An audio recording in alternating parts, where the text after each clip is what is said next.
Greetings, fellow movie lovers, and welcome back to Fade to Black, the podcast where we deep dive into the heart of cinema. I'm one of your hosts, Nick, and I'm joined today by RJ. And together, we're going to embark on a captivating exploration of the films that have left an indelible mark on our souls. In this episode, we are going to be exploring the 1997 film The Devil's Advocate, starring Keanu Reeves, Al Pacino, Charlize Theron, Jeffrey Jones, and many others. So, without further ado, let's get into it. So, we just finished watching the lovely film, The Devil's Advocate. Mm-hmm. It was one of the first films chosen by me right after, and I think mainly because in the first episode we had been talking a lot about Keanu Reeves, and I couldn't get Keanu Reeves out of my fucking head. That we talked a good bit about Al Pacino. Al Pacino as well, so yeah. It All I could picture was Jimmy Hoffa, standing there. Also, spoiler warning for The Devil's Advocate. Yeah, so if you haven't seen it, so definitely go watch it before, and then you can always come back and continue listening. Yeah, we're going to be talking a lot about, the plot. We're going to be talking about story beats. The ending. The ending, definitely. So be sure to watch it if you haven't seen it, and just come back once you finish it. Yeah. So, first things first. What did you think of the movie? I thought it was great. Just like a rough roundabout. Just no in-depth, just... Right. Nah. Yeah. I thought it was great. I like kind of like the little twist ending that they did with it all being fake. It was all like within his head. I kind of disagree that it wasn't all in his head. What do you mean? I think that Al Pacino's character, John Milton, a.k.a. Papa Satan, I think he kind of saw this coming because a big thing that they would do, throughout the movie, how many times does he test him to walk away?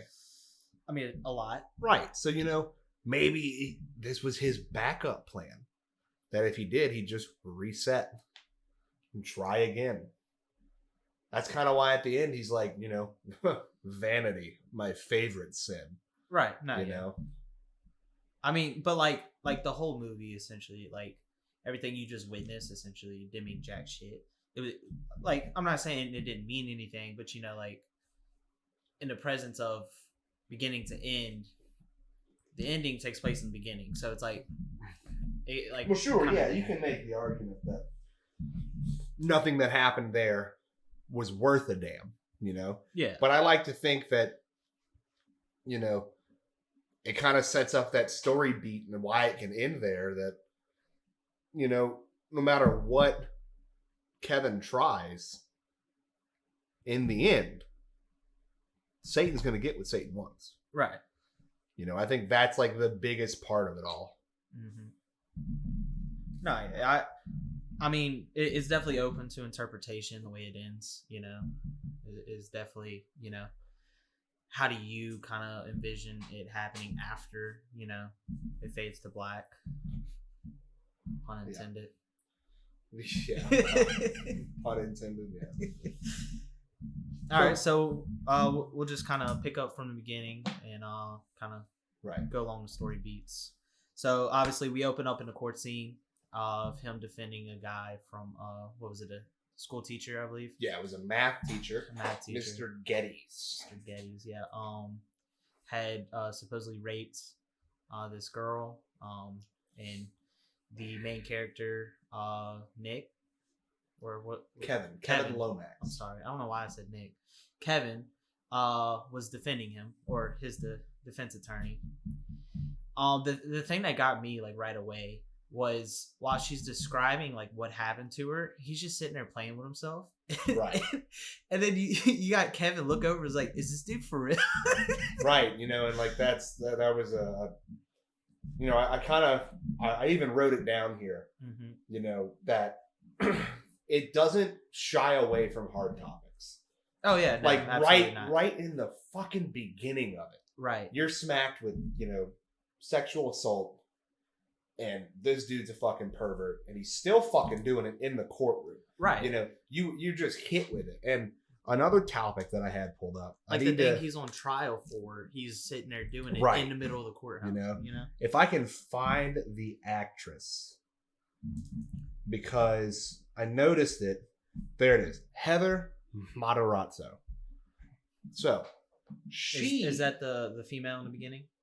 the little girl on the Little stand. girl? Yeah.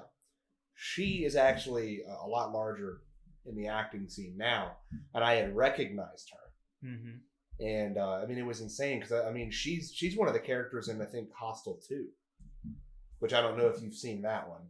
That's No. it's along the same lines of like Saw. Right. No. I know a It's little bit definitely about torture Hostel. porn. You No. know? Yeah. But definitely, I remember seeing her, and I mean, she's got chops, and then rewatching that court scene and like really looking at it, I was like, damn, she's playing this character pretty well. Oh yeah. I thought that was neat, and that it was. I even have written here, child actors that I eventually grew to fame. Mm-hmm. You know. So yeah, he's sitting there touching himself. He goes to the bathroom, and essentially he hears like a voice, or something. I know. It was thunder. It was thunder. Okay. Yeah. I knew he had heard something, and I couldn't quite make it out. And then he goes back in, and essentially he wins the court case, right? Then you come to find out he's never lost, right? Right. Hasn't lost a single court case that he's been a part of. I think after that, they go to a bar, right, to celebrate. And the thing that cracked me up is something I noticed in the background was a Florida Gators national championship like T-shirt or something in the back. I was like, yeah, that's how you know this movie's a little older. No, skipping ahead a little bit because not a lot happens. Yeah, not too when much. They're just drinking at the bar. However, it eventually turns into a big kind of party thing, Right? And they're sitting there, and Keanu Reeves' character Kevin Lomax is approached by a man, whose name I will never be able to remember. Here it is. His name is he's Mr. Heath, or as they want to say, his first name is Lemon or Lehman Heath. And he approaches Kevin and approaches him with a job offer, says he works for the law firm that it's a big thing in the movie, and it's like, hey, we want you to come to New York, all expenses paid, you and your wife. You guys come up to New York and you help us pick a jury, because apparently, despite being undefeated, that being like a big enough thing, apparently he's really good at picking a jury, and that's how he wins. Right. So, well, before you move on, the thing that cracked me up about that scene a little bit too, was Keanu like being drunk or whatever. All I could picture at that moment when he was like laughing and whatnot, like haha, you're crazy, was Bill and Ted. Yeah, absolutely. I just mean with Bill and Ted, yeah. But Kevin's a little apprehensive about it. He thinks it's all a big joke, but he winds up going. It turns out it's real. And he helps them pick out a jury. And, they're kind of questioning. They're like, what, how the fuck do you do that? That doesn't make any sense. And, he goes back home looking defeated. His wife asks him what's wrong. And, he's like, they deliberated for 38 minutes, which is a really short time in court, for a jury to deliberate. Turns out it was in his favor. He got a guy acquitted of a crime that, apparently everybody was like, that motherfucker's guilty, and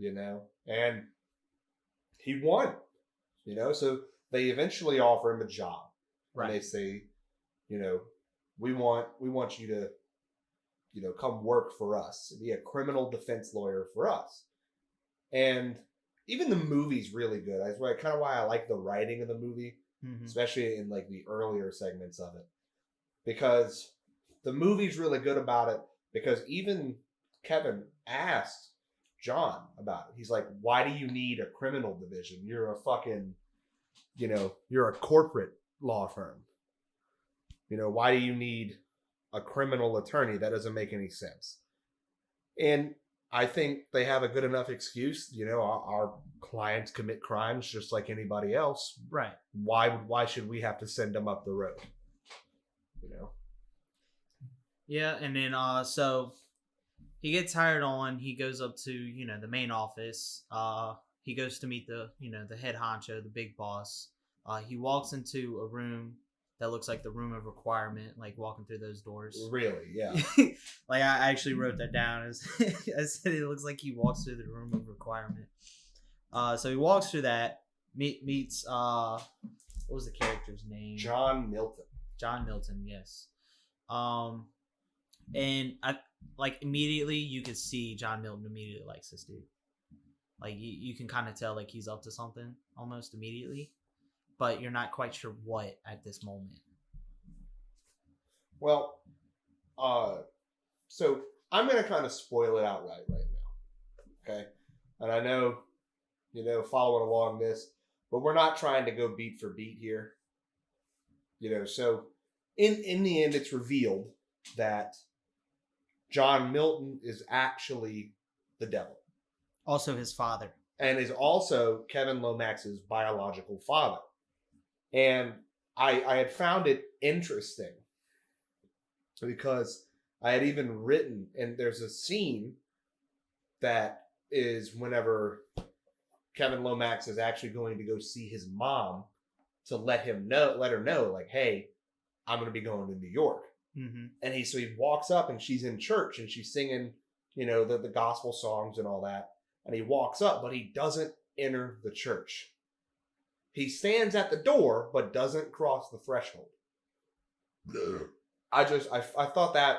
Oh, in the beginning? Yeah, I had noticed that as well. Yeah, that it was like, I thought it was really, you know, interesting so this was like my third watch of the movie. I don't know how many times you've seen it. I think this is my fourth, but it's been a while since I've seen it. So Right. I didn't remember everything. I just remembered, you know, like the ending. But I thought it was really cool to see that, like, even at that point, yeah, he was it might have been throwing a little something at it, you know? Right. No, yeah. Not that, like, he would burst into flame, but, you know, why didn't he just walk into the church? Mm-hmm.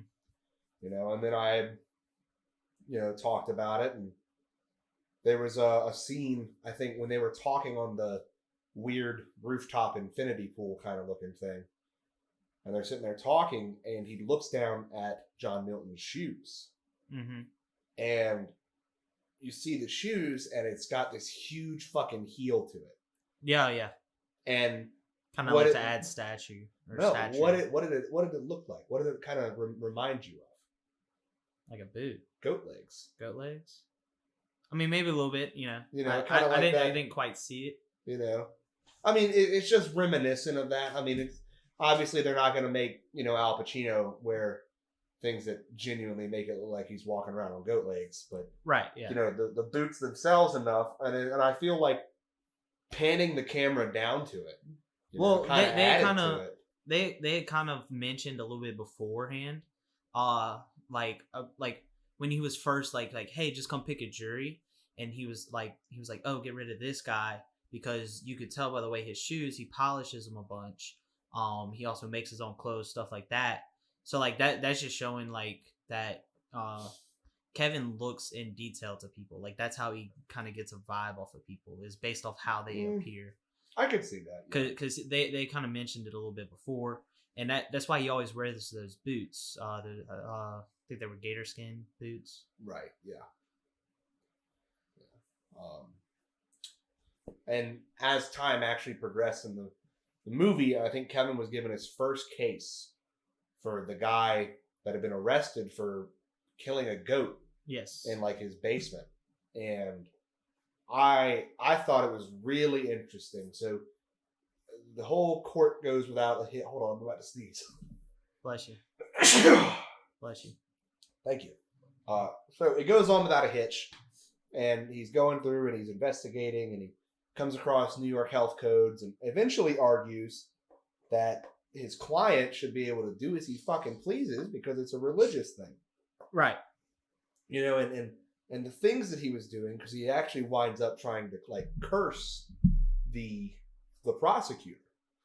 by taking that tongue out. He was going to nail it and make it where he couldn't speak. Mm-hmm. And what I really found interesting was when he was leaving, and they run into John Milton, and John's like, "Yeah, baby, that's what I'm talking about." Your typical Al Pacino. Oh yeah, yeah. And runs into him, and he's talking to him, and he's like, was it worth it? And he was like, "It always is." Mm-hmm. And I thought it was interesting because of that correlation. Actively practicing voodoo and making a deal with the devil. Right. That's kind of I thought that was a really neat parallel. Mm-hmm. But what else did you notice?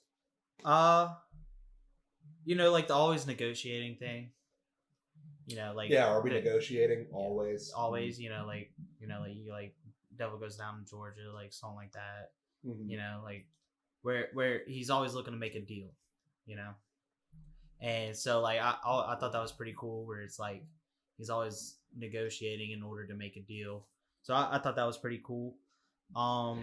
So he wins the case with the goat head, or the goat, and I think they cut to them going to a party, right? And the thing that cracks me up about this scene was she was like, "Don't leave me. I want you to stay by my side pretty much the entire night." He goes, "Of course. Why wouldn't I?" Immediately leaves her. Oh yeah. Immediately. Like within, like, he's dragging her around for a second there. One person approaches and he's like, "Yep. Bye. I gotta go take care of some man things." Yeah. I gotta go talk to some senators real quick. Right. So she's left on her own, and then Milton comes up, starts talking to her, right? And so I had wrote down about this scene right here. It said, so Milton's essentially eye fucking her right now, like, pull your hair back. Oh, you look amazing with your hair pulled back, right? Meanwhile, Kevin's in another room of the party. He's not talking to anybody. He's just standing there in the corner, like by himself, just staring at this lady in red. Like he's trying to work up the courage to go talk to her. Like, dude, your wife's in there. Like, what are you doing? So, like, I kind of feel like this is a problem on the casting director. I mean, he cast the gorgeous Charlize Theron. Oh yeah, 100%. And I mean, she is gorgeous, especially so in this movie. In the very beginning, man, I mean, she is a smoke show. And then they cast this lady, this woman in red, as we're gonna refer to her, because her name is that forgettable.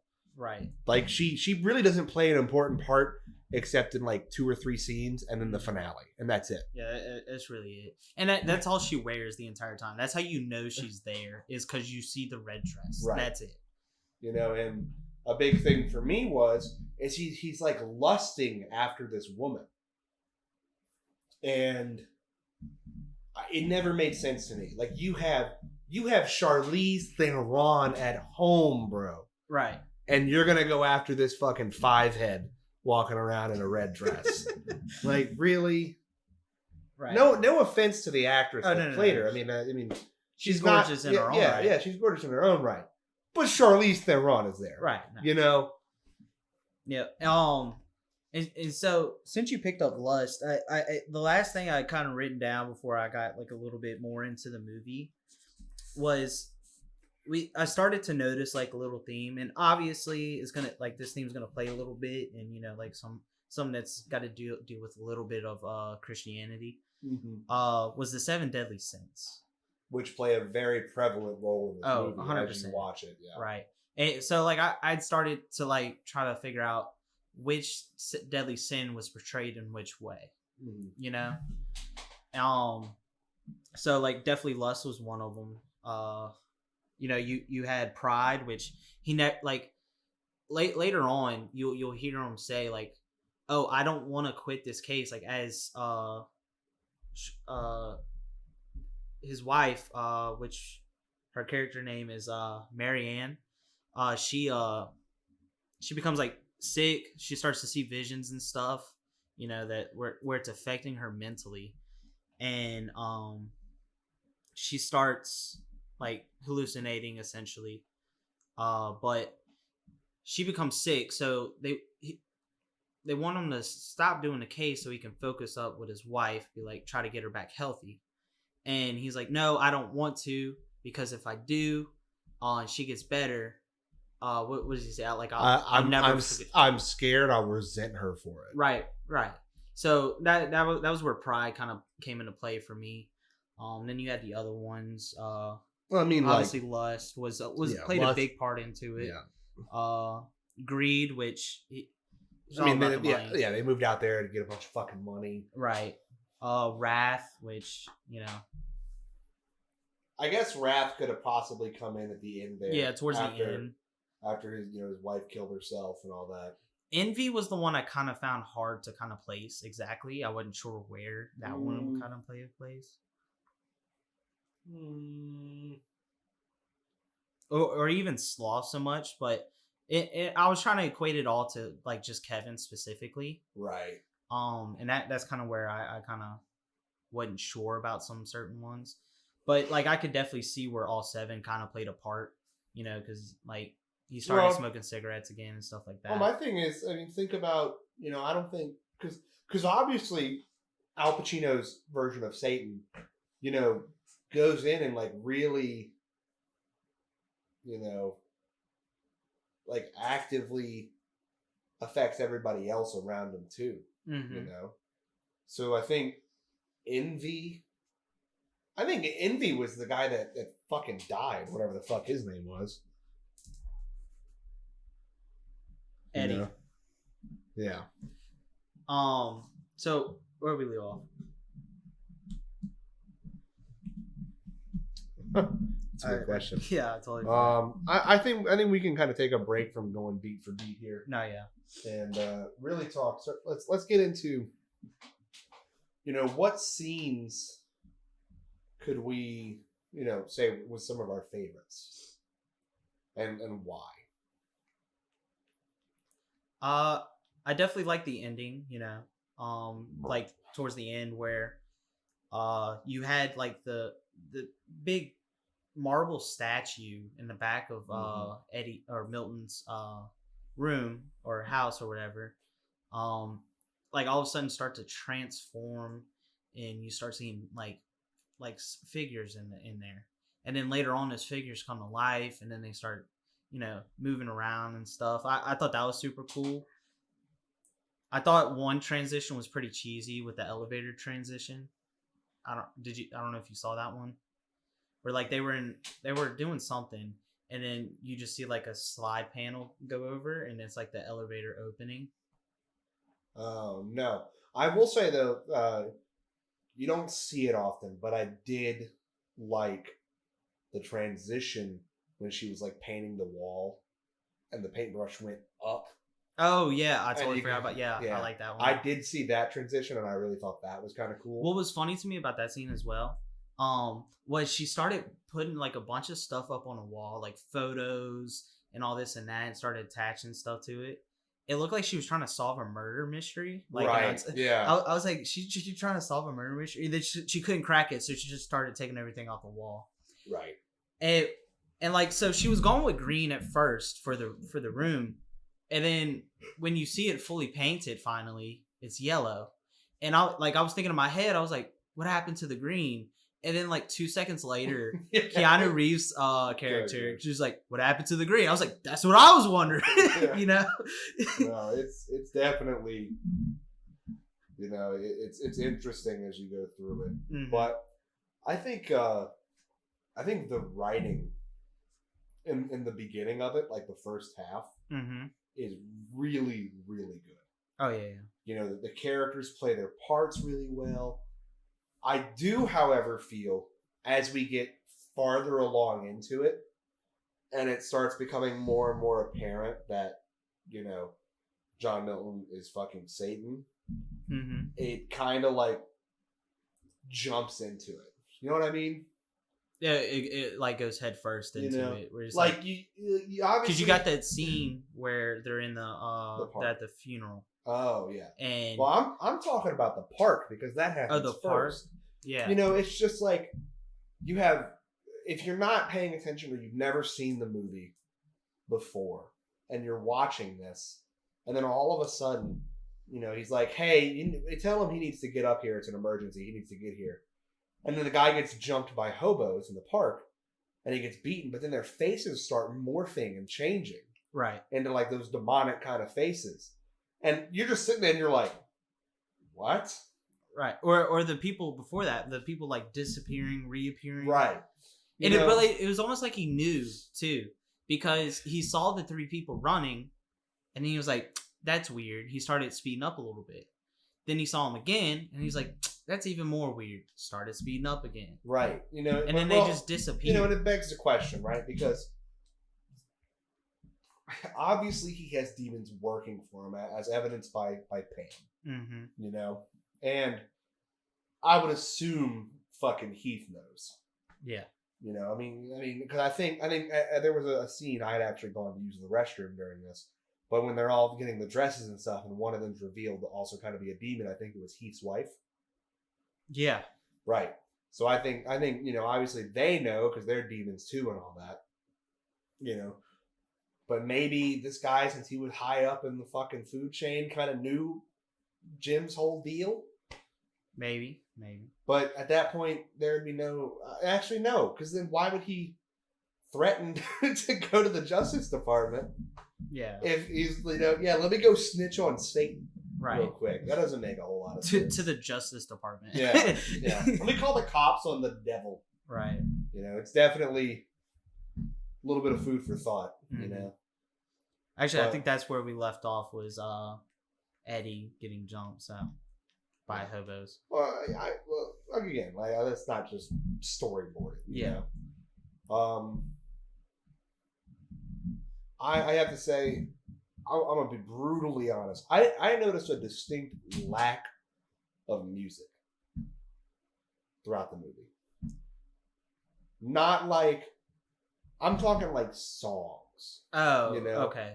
Like a very. I was like, there was a lapse. good bit. No, yeah, there wasn't too many like mainstream songs. I wouldn't even say mainstream. Like I didn't really hear a song being played. Like I heard little orchestral bits, and that was about it. But the only thing that I can kind of say, why that happened might have been because the final fucking song that they play is Sympathy for the Devil. Oh, it's Painted Black. Or sorry, Painted Black. I don't know why I went for Sympathy for the Devil. Yeah. It's been a long night. No, you're good, man. You're good. Yeah, I mean, I just, not that it was like a bad movie or anything because of it. I just noticed that there wasn't a whole lot. I kind of feel like that kind of adds to the atmosphere, though. I'm not saying it was bad. I'm just saying that it was definitely like noticed. I definitely noticed that. There's actually a few interesting things if you want to hear about those. Yeah. That this movie had 7 nominations for awards and won 2 of them. So at the Academy of Science Fiction, Fantasy, and Horror Films USA, the film had won the Best Horror Film Award in 1998. And Al Pacino was nominated for Best Actor. The writer, Jonathan Limkin, and Tony Gilroy, they were nominated for Best Writer. Okay. And the film was also nominated for Best Makeup. So which 2 did it win? It only... So there's multiple sets of awards. Okay. This was just one location. It had actually won the 1998 Best Horror Film. Okay. The Blockbuster Entertainment Awards, Charlize Theron was nominated for Favorite Supporting Actress in a Drama. Okay. She did not win, however. Yeah. MTV Movie and TV Awards, 1998 nominee for Best Villain, Al Pacino. He did not win. And the Fangoria Chainsaw Awards. The 1998 nominee for Best Wide Release Film was The Devil's Advocate. Did not win. Best Supporting Actress nomination was Charlize Theron. She did not win. And the Best Actor, Al Pacino, was the winner. So I thought that was pretty neat that basically Al Pacino won an award and the movie won an award and nothing else. Me personally, I Well, they actually got a couple nominations. Oh, definitely. I do feel, however, that I kind of liked, I liked Keanu Reeves' Kevin Lomax a little bit more than I really did like Al Pacino's. I For the sole loved fact his that- southern accent. Right. It was For the amazing. sole reason that I think Al Pacino just did what Al Pacino does. Uh-huh. Where he just kind of like, oh, yeah! Like all the time, Right. But, I mean, not saying that it was bad. But I would have liked to have seen him at least get nominated. I felt like that would have been something pretty important. Mm-hmm. But, I mean, it is what it is. And, So we could pick right back up into the movie. So Kevin gets a call, or I think they're all in the office during a party about this guy who had killed his wife, the maid, and I think his son as well, or some stepson.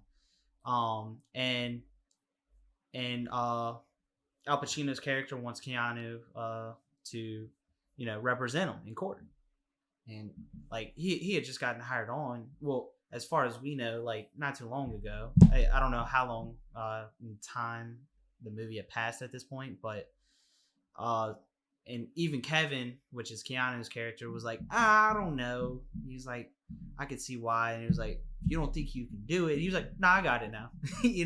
Like as soon as he questions, like, if you don't think so, it's like RJ, I want you to go prosecute that man. nah, I'm good. No balls. I go do it. Yeah, like right. that's what it felt like. Right, no, 100%. And so he goes to represent him. They meet up. He starts finding out stuff. So I think he's having kind of like a one-on-one conversation with like the paralegal in the room, and he like the dude who he's representing just pulls out a gun.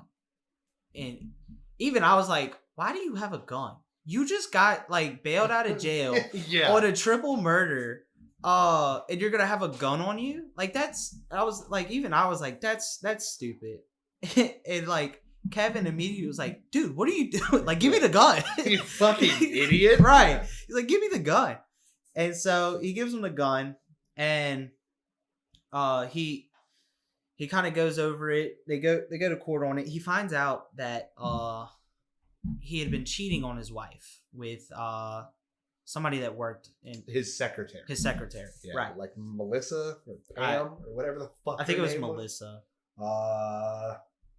Yeah, Melissa Black. Melissa Black.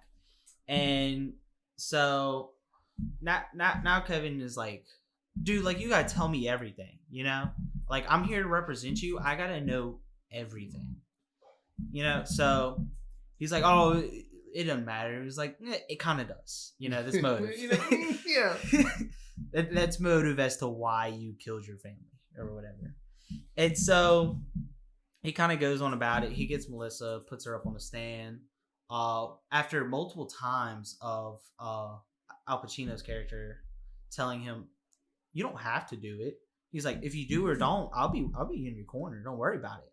But he's like, you don't have to. He's like, well, I will. Oh yeah. Fuck you. I'm gonna do it.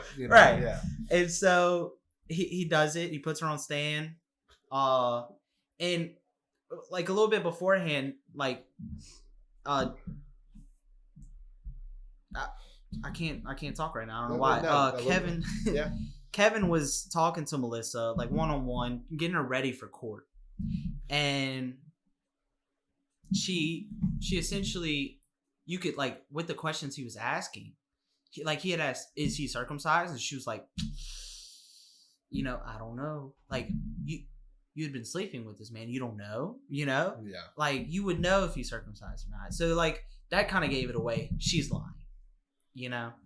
And so he had realized it at that point. So like he was kind of dealing with the morality of, should I put her on stand, or should I not, because I know this dude's guilty, you know. But like we said, like essentially Al Pacino's character was like, no balls, you won't, you know. I mean really, just every time that Kevin was like, oh, I don't know, man, like fucking Al Pacino just walk up and be like, no balls, right?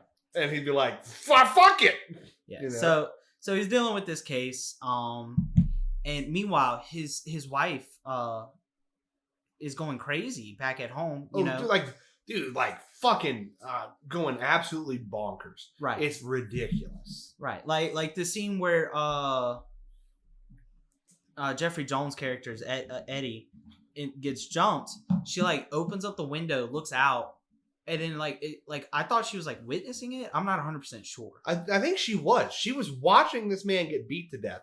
But from that point of view, yeah, I'm like, I don't know. At that point, like, I get it's traumatizing, but you're just watching two homeless men beat a man to death. It, like she was, no, you know, like I was like, just close the window at that point, you know, like if you don't want to watch it, stop watching, right?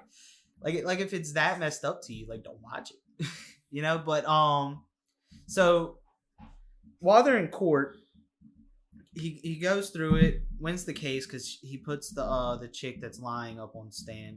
They win the court case, right?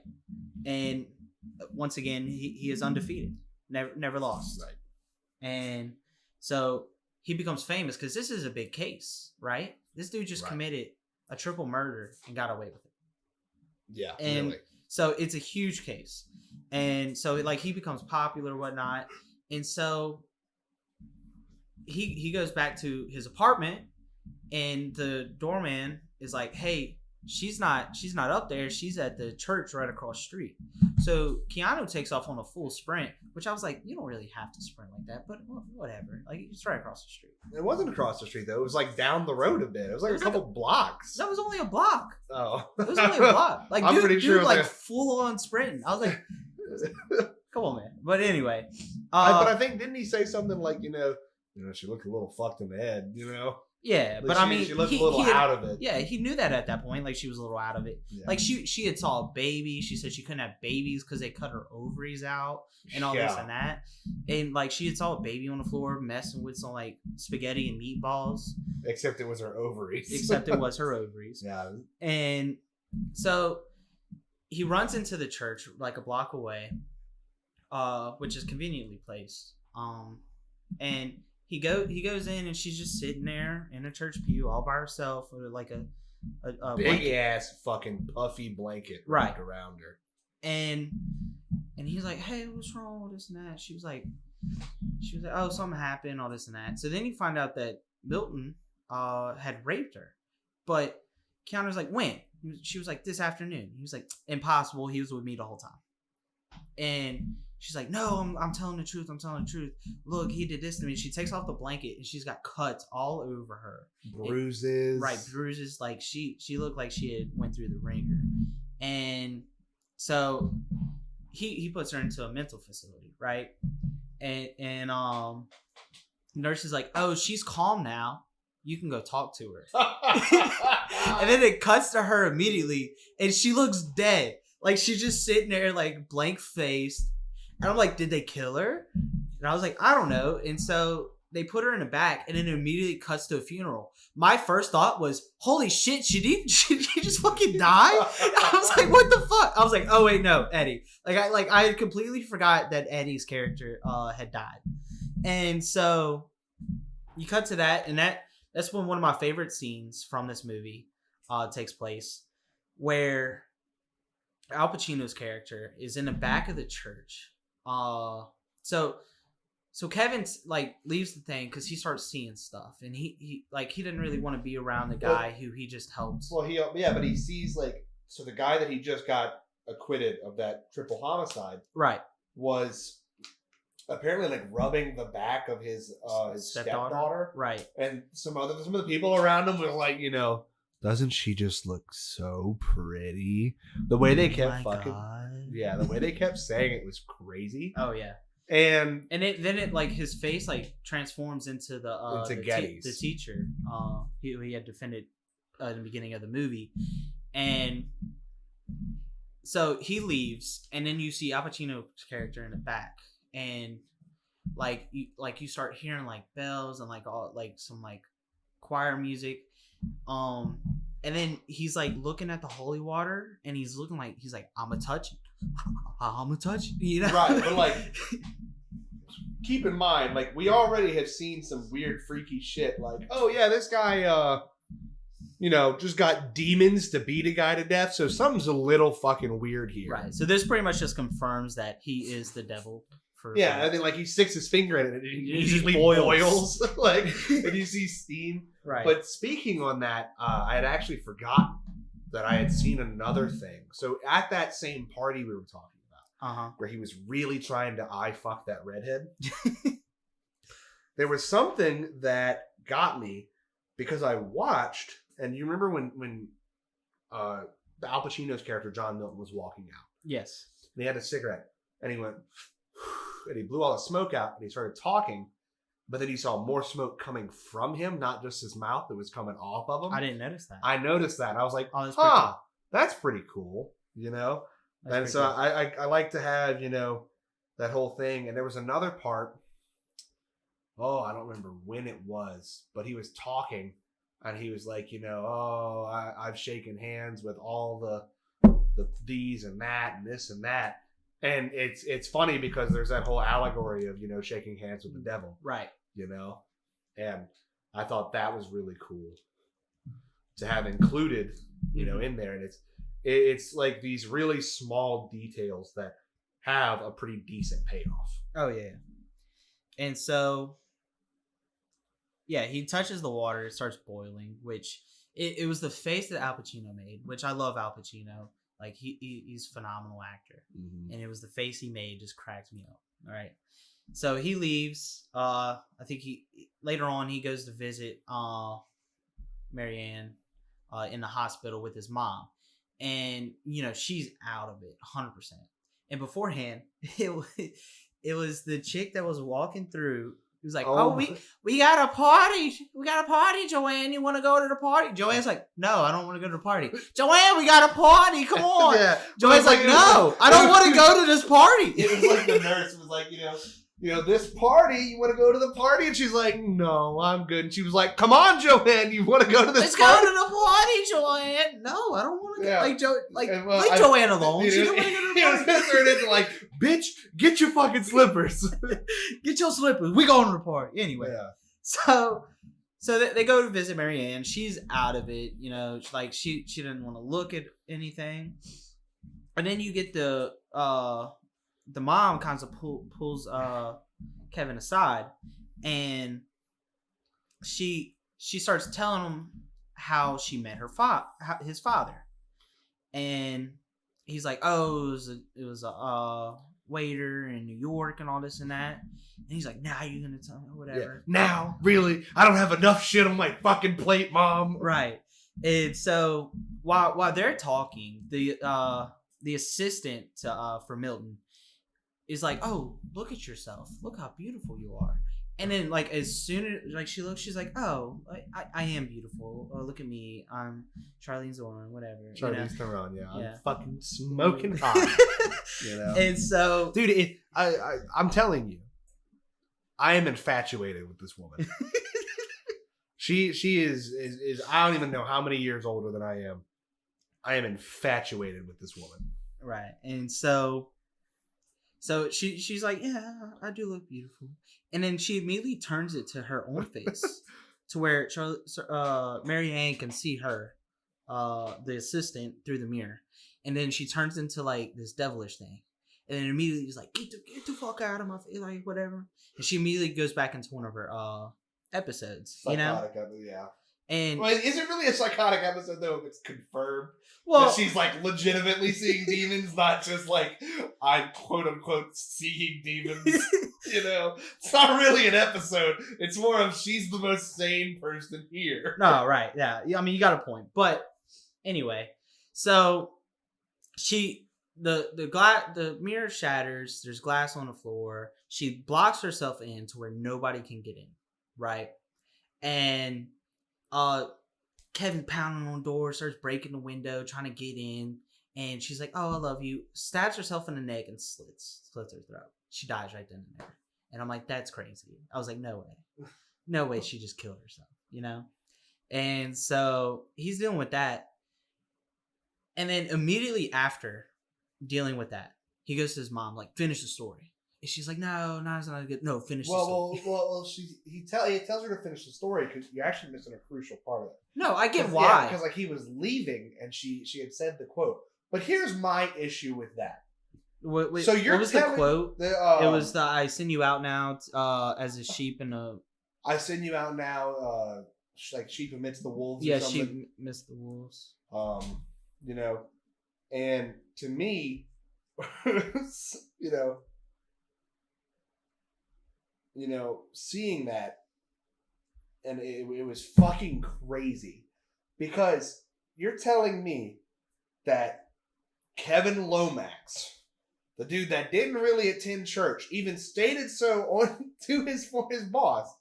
"Oh yeah, well, you know, I'm on probation from the church and all that, is going to recognize and find correlation between these two individuals just because they said the same fucking Bible verse. Early on in the movie, he was quoting Bible verses. I get it, but like, so like he knew about it, but he just didn't want to. Sure, but that's like, you know, I'm talking with you, and some girl, you know, 3 hours away, you say a Bible verse, she says the same Bible verse, and I call you up like, "Y'all fucking," you know, like does that make sense to you? No, you know, I don't know. I just thought that was strange. I feel like that could have been done a little better. You know, maybe. Oh well. No, actually, I think I'm dumb. Because didn't he say it in the elevator when they were all in there? Yeah. Yeah, and she said, you know, this and that, and he was like, you know, I send you out like sheep amongst the wolves. All three of them said it. Yeah, you know. Oh yeah, but so he tells her to finish the story. Then she tells him, "Milton's your father." So he leaves the hospital, goes straight to Milton's apartment, and is like, "Yo, bro, what the fuck?" You know, and that's kind of where the scene where I'm talking about early on takes place, where the statue from that you had been seeing kind of starts transforming. You know, and I thought that was super cool. And then you get the absolute epic monologue from Al Pacino's character. It was pretty great. You can't say it's not. Oh no, it was definitely great. And then you find out that the lady in red that Kevin had been fawning over the entire movie, you know, like anytime he was with his wife, he was picturing this girl, you know, all this and that, like always seeing her somewhere wherever he was. He finds out that it's his sister. Yeah. And I'm like, are you sure they're from Florida? You know, they're not from somewhere, you know? and so then you know, you get the whole monologue, and he's like, well, I need a baby. Y'all two need to, you know, make a baby for me. And like for like the Antichrist, right? But like when we were watching, you kind of brought up the point. Isn't technically Nick and the sister the Antichrist? Kevin? Why do I keep saying Nick? I guess you think I'm the son of Satan. Is what I'm getting at. Yeah, I don't know why I keep saying Nick. I don't know. Well, yeah. I mean, so technically, the Antichrist, you know, in fact, let me go ahead and look up the literal definition of the Antichrist. Mm-hmm. You know, what is the Antichrist? Wow, you know, there are some real fucking nerds on this planet. When I'm typing in what is the anti, and it just says, it says what is the anti-life equation from DC. What? the anti-life. Okay, that's for a whole different episode. Okay. But it's a DC Comics thing. It's what Darkseid's after and all that. Oh. Okay. In Christian eschatology, the Antichrist refers to people prophesied by the Bible to oppose Jesus Christ and substitute themselves in Christ's place before the second coming. The term Antichrist is found 4 times in the New Testament, solely in the first and second epistle of John. So states nothing about. I thought it was the child of Satan. I guess that's probably what we've interpreted it to be. Well, I guess that's what media has turned it into. Maybe that it's the son of Satan. Mm-hmm. But I mean, why did he need? Yeah, why couldn't Kevin suffice? Well, I mean, if Kevin's the son of fucking Satan, if he had a kid with Mary Ann, that kid would still be part Satan. Yeah. I mean, hell, it might even be like a Dragon Ball situation, you know? And then going based off genetics. Like fucking, maybe Kevin's son is able to go Super Satan in Super Satan. Way shorter time. I don't know. Well, I mean, even then, if you get, Kevin's character and his half sister, based off genetics, it could have nothing to do with Satan. What are you? Because you take that. Are you saying that because half Satan, half human, half Satan, half human, right? They have a child that's just whole human. There is a chance. You can't deny it. It's like when a mermaid and a centaur have a baby, and it's just what about you? It's like, my mom was a mermaid, my dad was a centaur. Yeah. It's like, so what does that make you? I'm just a human, dude. I'm just chilling, dog. Yeah, I'm just a man. Right, but you see what I mean, right? Oh yeah, I see what you mean. Definitely. I'm thinking it was less along the lines. I don't know. I think they were just we need a lady in red to just absolutely take it. Show her tits. What? No. No. A big thing for me that I think it was, because John Milton kept talking about, I want a family. I think Satan just wanted some grandkids. Yeah, he's getting old. He wants to start retiring. Yeah. So... Which I think that's what he kind of brought up. He's like, I want you to take over. Stuff like that, Right. Obviously, him at the law firm. But I think Kevin, the raised the way he was around a God-fearing mother and all that, mm-hmm. I think in Kevin's mind, Kevin equated it to being the Antichrist. Maybe. And that wasn't really the point of it. So. Yeah. I mean, even then, let's see,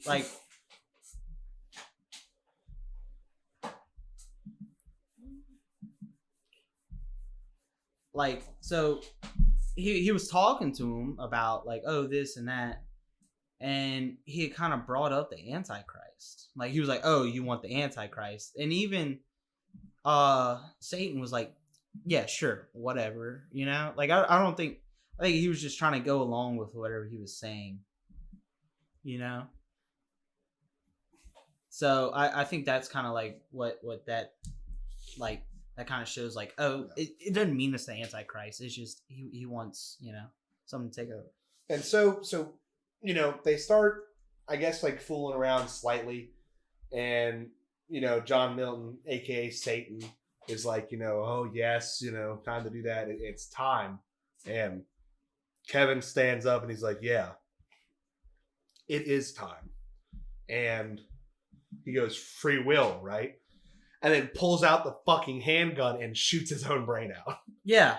And it is the slowest falling animation. Well, because 8 things happen in the room while he is still falling to the ground. Right. I don't even think he's halfway. His sister falls down. Gets incinerated. Turns into a mummified, corpse. His father, which is Satan, changes form. Right, to some blue thing. No. Did you see that? Yeah, well, that was when that pulse went out. Yeah. But then he shape changed again and looked like Keanu Reeves. Right, Kevin. But that was his, because he's Lucifer. He was the most beautiful amongst all the shit like that. Yeah. the wings come out and everything. Yeah, and Kevin's still falling. He's still falling.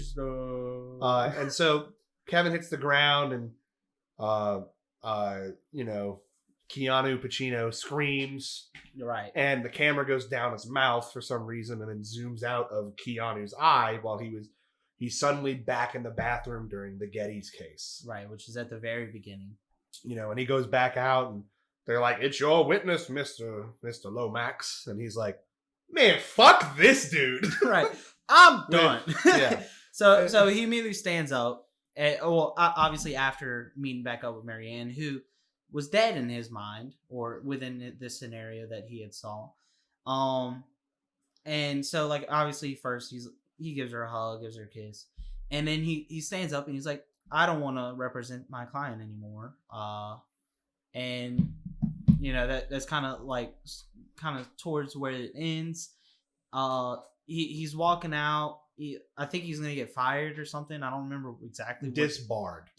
Yeah. Okay. I mean, but that was kind of up in the air. It was a maybe. Yeah, maybe. And so this like reporter guy's like, you got to give me a fucking interview, man. You're like a star. Right. I can make it where they won't disbar you and all that. And Keanu's character kind of like he's hesitant, but he's like, okay, fine. Yeah, he's like, yeah, sure. And he does, and he's like, call me in the morning. Mm-hmm. And he leaves, and he sits there, and then the camera's on the reporter, who then morphs into fucking Al Pacino, and he goes, right. And he ends it with, with the coldest line, "Vanity, my favorite sin." Mm-hmm. And then Paint It Black begins playing, the screen catches on fire, and the credits roll. Right. And that's where the movie ends, right there. Yeah. And so I like to take a little bit of time mm-hmm. before we cap it off and we end it, going over a little bit of trivia about the movie. All right. So this says that Keanu Reeves actually accepted a lower salary so that the producers could pay Al Pacino's asking price. When Pacino later heard about this, he donated the same amount of his salary to charity. That's great. Yeah, so two really good fucking guys. Oh, amazing. The next bit is the outdoor patio in John Milton's office was actually on the 50th floor of a New York City building. The actual stage was 8 feet away from the edge of the building. Holy shit, this one's cool. Okay. The boxing match that Lomax and Milton attend was not a staged bout, but in fact a legitimate world championship boxing match. The bout occurred on October 4th, 1996 at Madison Square Garden in New York City. Roy Jones Jr., IBF super middleweight champion, squared off against top contender Bryant Brannon. Jones knocked out Brannon during the second round of the bout. Jones later appeared in another Keanu Reeves movie, The Matrix Reloaded, 2003. Wow. That was cool. No, that's super cool. Oh, this is cool. So this actually talks about those runners in the Okay. park that were going away. When Eddie Barzoon is running in the park, the three joggers chasing him are each wearing a color associated with the four horsemen of the apocalypse. More specifically, the color of their horses. One is in white, representing the horse of conquest or pestilence. One is in red, representing the horse of war. And the final jogger is wearing black, representing the horseman of famine. Milton, who is reciting a monologue about Barzoon to provide his justification for sending the demon joggers after Barzoon, is wearing a green robe. Green was the color of the final horse belonging to death. Wow, that is super cool. So that's actually like not even some detail that I thought about. No, not. Yeah. Yeah, that's super cool. Charlize Theron thought long and hard about appearing fully nude in the film, having turned down Showgirls, 1995, for precisely that reason. She finally agreed because she loved her character. Ooh, there's more. There's 37 more, actually.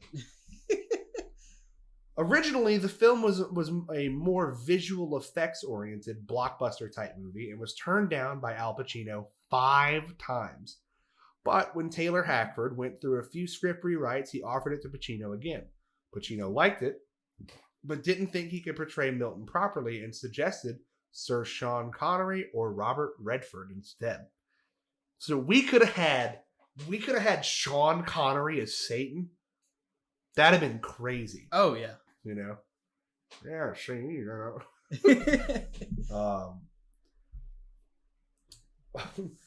The character of John Milton is named for John Milton, the author of Paradise Lost, the classic epic poem about man's fall from God's grace.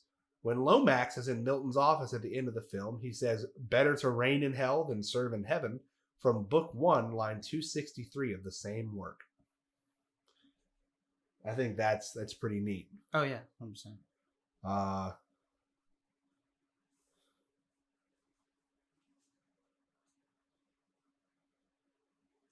Oh, so like, here's a scene that kind of threw me off. You remember in the beginning where he had just met, like, you had just met the mom, where you were talking about like how he was standing outside of the church while the church was going on, and then he talked to his mom. So when he goes back to Marianne, he like starts biting her ear and takes the earring off. You remember that? Which I was like, okay. So it says here, when Kevin embraces his wife in the churchyard, he swings her arm around her, and when kissing her ear, takes her pearl earring into his mouth and gives it back to her. In the next shot, her earrings is still clearly visible in place, although she has not had time to replace it. Oh, it's like a goof. Yeah. Yeah. I think I'm gonna go ahead and I'm gonna end it off with one more little fun fact. And actually, I'll go ahead. I'll do two because I think this one's odd but pretty funny. Okay.